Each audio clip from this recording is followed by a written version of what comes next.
তো বাচ্চাদের আবদারে নুসরাত বাবু নেহা বাবু করছে আম্মু একটু কোথাও বেড়াতে আসি বেড়ায় আসি চলো। ফারি আপুরা গেছে আর নেহা বাবু তো কান্না করতেছে। তো আপনাদের ভাইয়ার গ্রামের বাসায় যাব। শ্বশুর বাড়ি বলতে তো আমাদের শ্বশুরের কোনো জায়গা জমি নাই। তো আমার ভাসুরেরাই জায়গা টাইগা কিনে বাড়ি করছে, তো তারাই ওখানে আছে, তাদের বাসায় যাব। তুমি যাবা? আসসালামু আলাইকুম। আপনারা সবাই কেমন আছেন? আশা করি যে যেখানে আছেন সুস্থ আছেন, ভালো আছেন।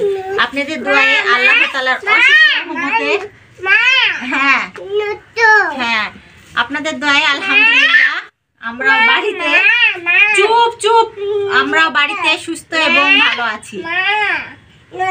হ্যাঁ দেখছি, মুছে দিচ্ছি না।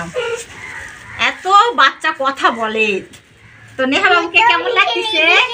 হ্যাঁ, নেহা বাবুকে পাপি আপা জামাটা দিছিল, ওই জামাটাই পরাইছি, অনেক সুন্দর লাগতেছে। জামাটা দেখলে পাপি আপার কথা মনে পড়ে।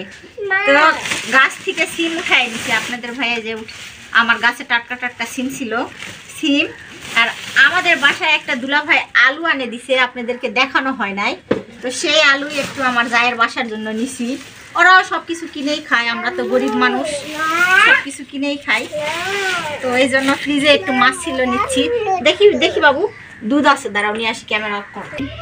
তো দুলা ভাই আসছিল, কলাও আনছে, তো বাসায় ছোট বাবু আছে। আর এই ফ্রিজে দুধ আমরা কিনেই খাই, সেই দুধটা একটু নিয়ে যাচ্ছি। আমাদেরকেও খুবই ভালোবাসে আমার ওই যা বাবুরা। তো এই দুধটাও এখানে নিলাম, এই কলাটাও নিলাম। আর আপনাদের ভাইয়া বাজারে গেছে, কি কিনে আনবে। আপনাদের ভাইয়া যাবে না, আমাদেরকেই বলতেছে তোমরা যাও, বেড়ায় আসো। তো আমরা তো রেডি। আপনাদের আমরা কয়দিন থাকবা? তো হয়তো বৈকালে আজকে যাচ্ছি, রাত থাকবো, কালকে সারাদিন থেকে চলে আসবো। তো ক্যামেরা অফ করে দাও। আমরা তো রেডি আছি, আপনাদের ভাইয়া যখন আসবে তখনই যাব।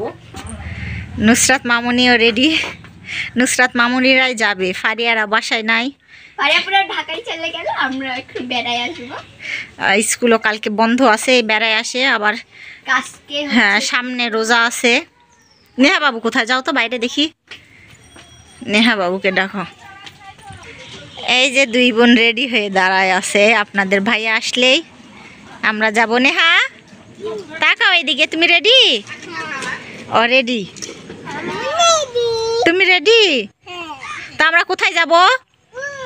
উল যাবে। ও নেহা বাবু কোথাও বেড়াতে গেলে বলে উল যাবে।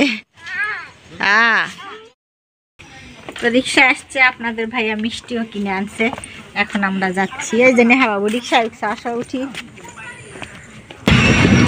তো রিক্সায় বসছে, এই যে নেহা বাবু। আমরা এখন যাচ্ছি, রিক্সা ছেড়ে দিছে, বাজারের ভিতর দিয়েই যাচ্ছি। তো ভাবিদের বাসায় না বলে চলে আসছি, ভাবিরা অনেক খুশি, নেহা বাবু অনেক খুশি। আর বরাবর কোলে উঠে বসে আছে। আমরা আসছি, বিশ্বাস করতেই পারছে না, গিয়ে আসছি।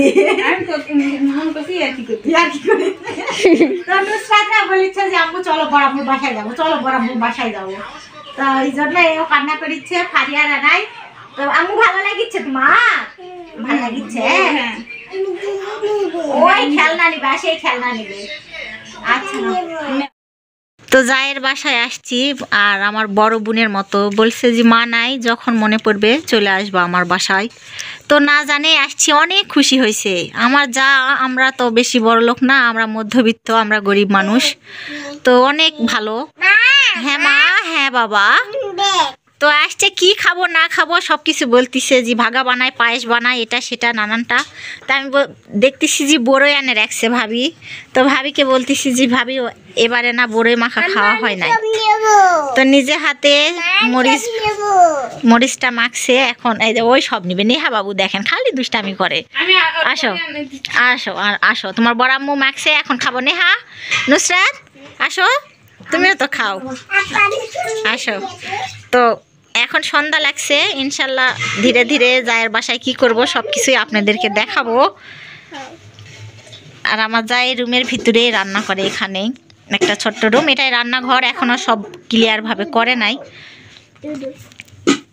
না এই খাও, সবাই বড়ই খাও, সকালে খাওয়াই দিচ্ছে। এটা আমার জায়ের ছেলে, ছোট ভাস্তা, আমারও ছেলে। তো গ্রামে আসলে সবাই মিলে আনন্দ মজা। তো বড়ইটা খাচ্ছি, এই প্রথম আজকে আমরা বড়ই মাখা খাচ্ছি, ভালোই লাগতেছে। আর বড়ইগুলো অনেক স্বাদ আছে।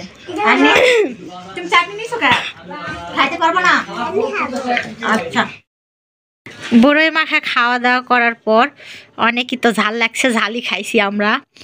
নেহা বাবু আর সকাল বাবু বসে থাকে ফোন দেখতেছে। আর ভাবি কি করবে না করবে দিশাই পাচ্ছে না। আসছি অনেক দিন পর, অনেক খুশি। খুশি হয়েছেন না রাগ করছেন ভাবি? আমরা যে আইছি খুব খুশি। এই যে আমার, হ্যাঁ আমার বড় যা আমাদের জন্য ভাগা বানাচ্ছে। এবারে শীতে আমরা কিচ্ছু খাইনি, সে তো জানে না, তাও আসা মাত্রই কি খাবে না খাবে নুসরাত বাবু দেখে খুশি। আমি এত কষ্ট করে আসছো, এটার জন্য তোমাকে ধন্যবাদ। আসতে পারিছি তাই না? তো ভাবি নুসরাত বাবুর জন্য আমাদের জন্য ভাগা পিঠা বানাচ্ছে, ভাপা। আমরা ভাগা বলি, আপনারা কে কি বলেন অবশ্যই তো কমেন্টে জানাবেন। কেউ ধুপি বলে না ভাবি, অনেকে অনেকে দুই পিঠা বলে, হ্যাঁ অনেক নামে বলে। তো ভাবি এখন আটাটা মাখে নিচ্ছে। কিভাবে? দক্ষিণবঙ্গের মেয়ে। হ্যাঁ সে বলেন, আপনি কোন ব্যাঙ্গের সেটা বলেন। আমি দক্ষিণবঙ্গের মেয়ে, বরিশাল। বরিশাল ভাবির বাসা, হ্যাঁ বরিশাল ভোলা। তো একক জায়গায় একক নাম বলে। আমাদের ওইদিকে আপনারা তো বেশি পিঠা বানাতে পারেন, আমরা তো পারি না। পারি কম বেশি সবই, আমরা অত পিঠা বানাতে পারি না। তো আমার যা এখন আটাটা মেখে নিচ্ছে, পরে আরো কি কি করবে সেটা দেখাবো। মাখে নিক আটাটা সুন্দর করে। এই যে আমার যা আমাদের জন্য তো এই যে ভাপা পিঠা দেখালামই তো, বানাচ্ছে যে গুড় কাটিচ্ছে ভাবি। আর আজকে ভাবির খড়ি নাই, তাই গ্যাসে চুলায় রান্না করতেছে। মাটির চুলায় রান্না করে। নেহা বাবু রুটি বলিচ্ছে, দেখো রুটি। তো ভাবি গ্যাসের চুলায় সন্ধ্যা হয়ে গেছে, তো আমাদের জন্য সন্ধ্যা নাস্তা করতেছে ভাপা পিঠা। গুড়ানে রাখছে ভাইয়া, হ্যাঁ গোল গোল, খালি গোল গোল বলিচ্ছে নেহা বাবু। ভাবি গুড় কাটে নিচ্ছে আর আমি ভাবিকে একটু হেল্প করে দিচ্ছি আটাটা। এটা কি কয় ভাবি, চালে নিচ্ছি না কি করে নিচ্ছি? তো আটা চালে নিচ্ছি, বলা তো পারি না সবকিছু। আটা চালে নিচ্ছি, হ্যাঁ পানি দিয়ে মাখছে ভাবি। মাখানোর পর এটা এভাবে চালে নিতে হয়। মাখছো? আচ্ছা, মাশাআল্লাহ অনেক সুন্দর হয়েছে পিঠাগুলো।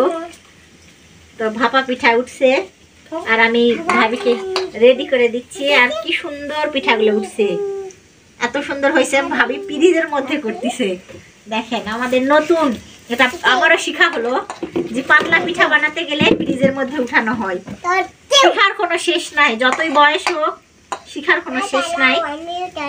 বয়স হলেও শিখা যায়। কি করি জানো? হ্যাঁ রাইস কুকারে বানাই বড় করে, রাইস কুকারের যে জাপিটা আছে না, হ্যাঁ। জাপিটা একেবারে বড় করে বানায়া 4টা 5টা একবারে কাটে দিলে অনেকগুলা হয়। তো পিঠাটা অনেক সুন্দর হয়েছে। এই যে নেহা বাবা একটা নিয়ে নষ্ট করছে, ওই যে কোষার মধ্যে নিছে। আর আমি একটা ভেঙে দেখাই, মা দেখাও। পিঠাটা অনেক নরম হয়েছে।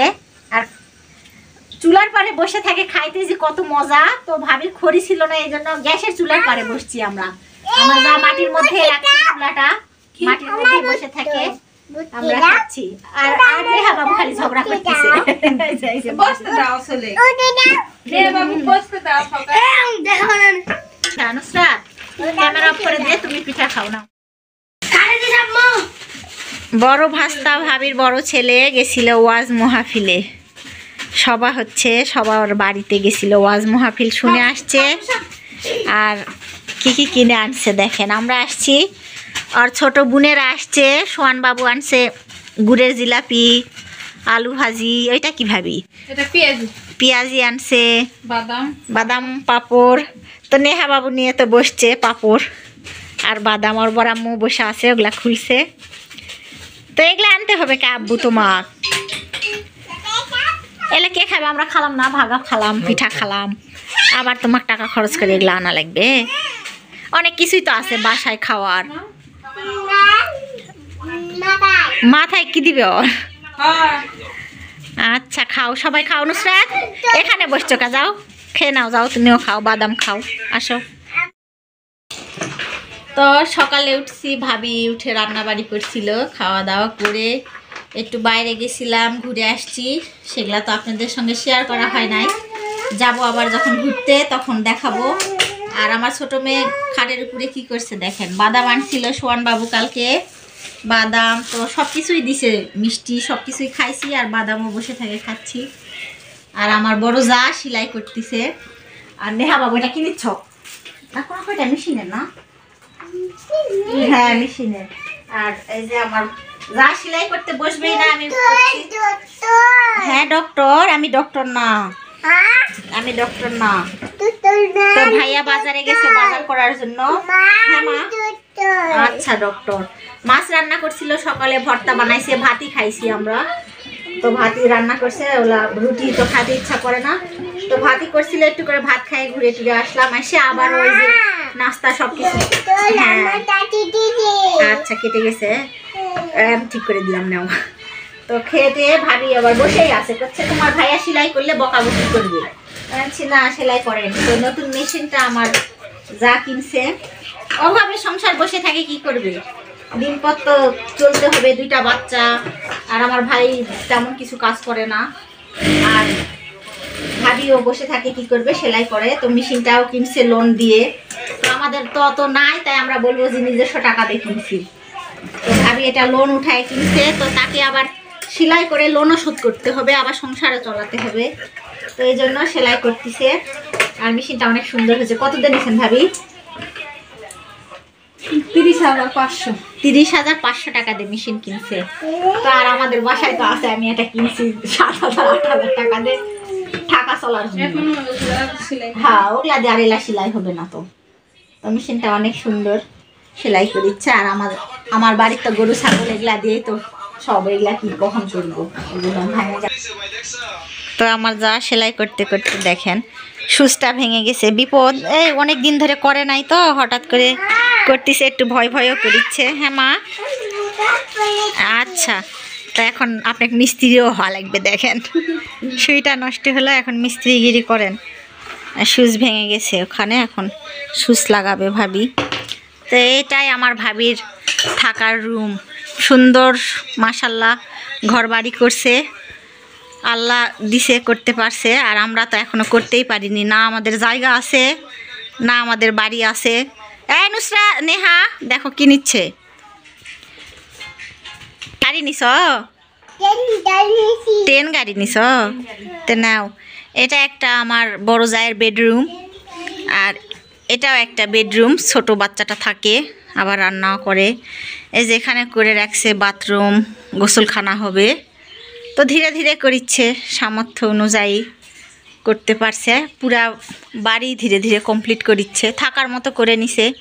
এখানে এটা রান্নাঘর হবে, এই যে রান্নাঘর করে রাখছে, এখনও ইয়া করে নাই, বন্ধু চুলা এটা।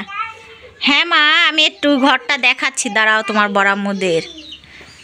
হ্যাঁ এই যে আমার যাও মুরগি পালে, দেখেন ছোট্ট ছোট্ট মুরগির বাচ্চা।